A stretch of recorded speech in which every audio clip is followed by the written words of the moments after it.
Hello dear students, आज हम पढ़ेंगे कक्षा 10 गणित की प्रश्नावली 10.2 के प्रश्न संख्या 6 को।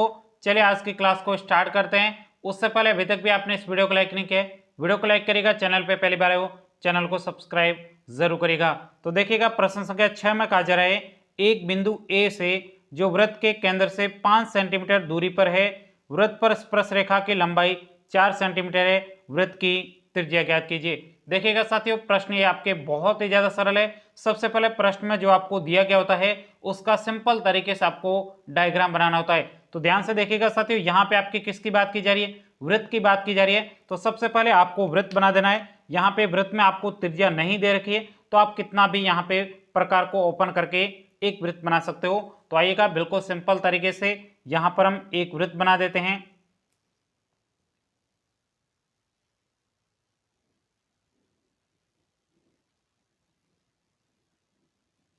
तो इस प्रकार से हमने यहाँ पर एक वृत्त बना दिया है। अब ध्यान से देखिएगा साथियों, ये आपके वृत्त का केंद्र हो जाएगा, जिसको हम ओ नाम दे देते हैं। उसके बाद में प्रश्न में आपको कहा गया है, एक बिंदु ए से जो वृत्त के केंद्र से 5 सेंटीमीटर दूरी पर है, यानी जो ये आपके वृत्त का केंद्र है, यहाँ से यहाँ पे एक कोई भी बिंदु ले लेते हैं जो आपके वृत्त के केंद्र के बीच में कितनी दूरी है? 5 सेंटीमीटर है। तो यहाँ पर इसको मिला देते हैं। तो इस प्रकार से हमने इस बिंदु को मिला दिया है। अब इस बिंदु का नाम हम ए दे देते हैं। अब ध्यान से देखिएगा साथियों, आगे प्रश्न में कहा गया है, वृत्त पर स्पर्श रेखा की लंबाई 4 सेंटीमीटर है, यानी जो आपको बिंदु ए दिया गया है इससे आपको यहाँ पर 4 सेंटीमीटर दूरी की आपको एक स्पर्श रेखा खींचनी है। तो यहाँ पर एक स्पर्श रेखा बना देते हैं। तो इस प्रकार से हमने स्पर्श रेखा बना दी है। अब जहां पर ये स्पर्श कर रही है इसको स्पर्श बिंदु नाम देते हैं, और इस बिंदु का नाम हम P दे देते हैं। क्या देते हैं? P। अब ध्यान से देखिएगा साथियों, यहाँ पर स्पर्श रेखा के स्पर्श बिंदु और यहाँ पर वृत्त के केंद्र को मिला देते हैं। क्यों मिलाएंगे? क्योंकि यह क्या है? त्रिज्या है। तो यहाँ पर इसको मिला देते हैं इस प्रकार से। अब ध्यान से देखिएगा साथियों, यहाँ पर जो आपको दिया गया था उसको लिख देना है। ये आपके कितने सेंटीमीटर थी? 5 सेंटीमीटर। और ये आपके वृत्त की स्पर्श रेखा कितनी थी? ये आपके 4 सेंटीमीटर।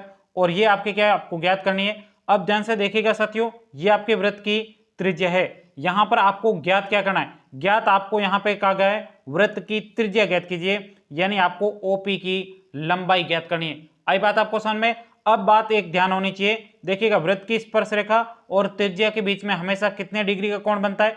90 डिग्री का कोण बनता है। तो यहां पर क्या बन गया? एक समकोण त्रिभुज बन गया है, जिसमें आपको यहां पर दो भुजाओं की लंबाई दे रखी है। तो हम तीसरी भुजा की लंबाई पाइथागोरस प्रमेय से आसानी से ज्ञात कर सकते हैं। तो आइएगा बिल्कुल सिंपल तरीके से हम इस प्रश्न को सॉल्व करते हैं।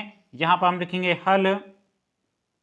अब देखिएगा साथियों, जो प्रश्न में आपको दिया गया वो आपको लिख देना है। यहाँ पे आपको ओ ए कितना दे रखा है? ओ ए बराबर यहाँ पे 5 सेंटीमीटर दिया गया है। उसके सिवाय आपको यहाँ पे ए पी यानी स्पर्श रेखा की लंबाई दे रखी थी। यहाँ पे देखिएगा स्पर्श रेखा की लंबाई, तो यहाँ पे लिखते हैं स्पर्श रेखा। स्पर्श रेखा क्या है आपके? A P. तो ए पी बराबर में आपको कितना दे रखा था? 4 सेंटीमीटर। और आपको ज्ञात क्या करना था? वृत्त की त्रिज्या। तो यहाँ पे वृत्त की त्रिज्या क्या हो जाएगी? ओपी। तो यहाँ पे लिखेंगे ओपी बराबर आपको क्या करना है? ज्ञात करना है। अब ध्यान से देखिएगा साथियों, ये आपके 90 डिग्री कैसा है? इसको आपको लिखना है। तो यहाँ पे हम लिखेंगे, हम जानते हैं कि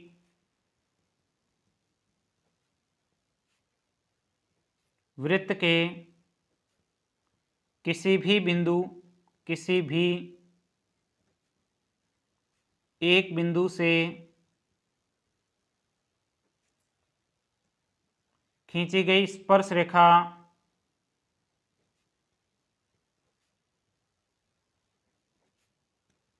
और त्रिज्या के बीच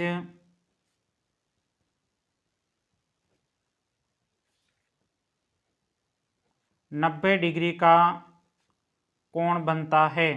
कितने डिग्री का कोण बनता है? 90 डिग्री का कोण बनता है। इसका मतलब कोण कौन सा हो जाएगा?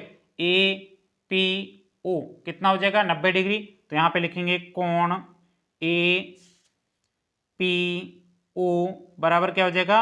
90 डिग्री। तो ये आपके क्या बन जाएगा? समकोण त्रिभुज। तो यहाँ पे लिखेंगे अब समकोण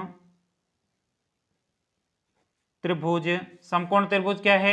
ए पी ओ, ये आपके समकोण त्रिभुज है, तो यहाँ पे लिखेंगे ए पी ओ, समकोण त्रिभुज में। अब ध्यान से देखिएगा, समकोण त्रिभुज है तो यहाँ पे देखिए सामने वाली भुजा क्या होती है, कर्ण, तो यहाँ पे लिखेंगे कर्ण।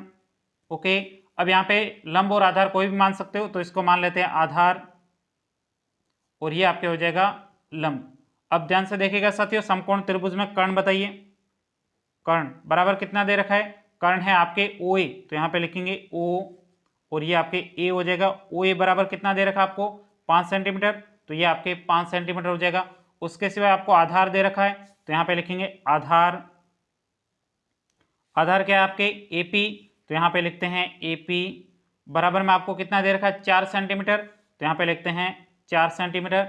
इसके सिवाय आपको क्या ज्ञात करना है, लंब, तो यहाँ पे लिखेंगे लंब, लंब क्या है आपके ओपी, तो ये आपके ओपी हो जाएगा बराबर, ये आपको ज्ञात करना है। तो यहाँ पर आपके कौन सा सूत्र लगेगा, पाइथागोरस प्रमेय लगेगा, तो यहाँ पे लिखेंगे पाइथागोरस प्रमेय से,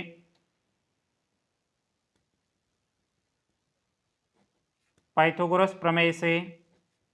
पाइथागोरस प्रमेय याद है ना आपको, क्या होता है पाइथागोरस प्रमेय, तो यहाँ पे लिखेंगे कर्ण का स्क्वायर बराबर होता है लंब का स्क्वायर प्लस आपके आधार का स्क्वायर।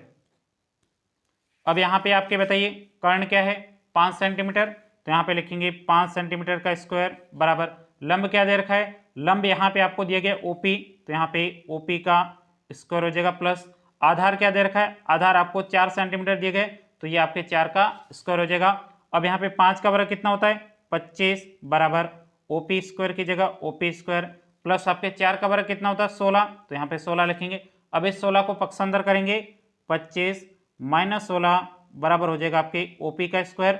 अब ध्यान से देखिएगा साथियों, इसको घटाना है, 25 में से 16 को घटाएंगे, शेष आपके कितने बचेंगे 9 बराबर ओपी का स्क्वायर हो जाएगा। अब यहाँ से आपको स्क्वायर को हटाना है, क्योंकि सिर्फ आपको ओपी ज्ञात करना है, ओपी मतलब आपको सिर्फ यहाँ पर त्रिज्या ही ज्ञात करनी है। तो इसके लिए क्या करेंगे, दोनों पक्षों का वर्गमूल लेने पर, तो यहाँ पे लिखेंगे दोनों पक्षों का वर्गमूल लेने पर चलेगा रहते हैं वर्गमूल, तो यहाँ पे अंडर रूट का 9 बराबर ओपी का स्क्वायर और ऊपर आपके वर्गमूल का चिन्ह हो जाएगा, स्क्वायर और वर्गमूल का चिन्ह कट जाएगा, शेष आपके क्या बचेगा, यहाँ पर सिर्फ आपके ओपी बचेगा। और यहाँ पे क्या है आपके वर्गमूल है किसका, 9 का वर्गमूल कितना होता है 3, तो यहाँ पर आपके ओपी यहाँ पे प्राप्त हो चुका है। तो यहाँ पर आपके ओपी क्या है, ओपी आपके वृत्त की त्रिज्या है, तो यहाँ पे हम लिखेंगे अतः वृत्त की त्रिज्या, वृत्त की त्रिज्या, त्रिज्या क्या है ओपी बराबर 3 सेंटीमीटर है ANS। यहीं तक कि आपको सिंपल तरीके से प्रश्न का उत्तर लिखना था। उम्मीद करता हूं ये पूरा प्रश्न आपको अच्छे तरीके से समझ में आया होगा। इसके सिवाय यदि आपका कोई भी प्रश्न हो तो आप मुझे कमेंट्स करके पूछ सकते हो। मिलेंगे अगली क्लास में, तब तक के लिए जय हिंद जय भारत।